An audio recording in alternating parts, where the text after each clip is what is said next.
பாதி மூறு தேங்காய் எடுத்திருக்கேன்னா 4 பச்சை மிளகாய் சேர்க்குறேன். 50 கிராம் வடச்சக்கடலை சேர்த்துருக்கேன். ஒரு 1/4 1/2 டேபிள்ஸ்பூன் சீரகம் சேர்க்குறேன். இதை இப்போ நல்லா அரைச்சிக்கலாம்.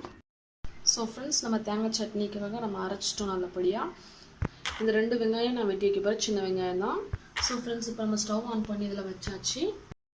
இதில் இப்போ 2 டேபிள்ஸ்பூன் என்ன 1/2 டேபிள்ஸ்பூன் கடுகு, 1/2 டேபிள்ஸ்பூன் சீரகம், கொஞ்சம் கருவேப்பிலை, 3 வத்தல், சின்னதாக நறுக்கி வச்சிருந்த 2 வெங்காயம், கூடவே ஒரு 1/2 டேபிள்ஸ்பூன் உப்பு. நல்லா கிண்டி விட்டுக்கலாம். வெங்காயம் நல்லா வதங்க ஆரம்பிச்சிச்சு. நம்ம இப்போ அரைச்சதை சேர்க்கலாம். இப்போ இதில் கொஞ்சம் போல் தண்ணி சேர்க்குறேன். லோ ஃப்ளேமில் வச்சுட்டு இதை பண்ணணும் நீங்கள். ஸோ ஃப்ரெண்ட்ஸ், நம்ம சட்னி இப்போ ரெடி ஆயிடுச்சு. இப்போ வந்து நம்ம தோசை கூட வச்சு சாப்பிட்லாம். ஓகே, தேங்காய் சட்னி இப்படி தான் பண்ணணும். லைக், ஷேர், கமெண்ட், சப்ஸ்கிரைப் பண்ணுங்கள் ஃப்ரெண்ட்ஸ். தேங்க்யூ.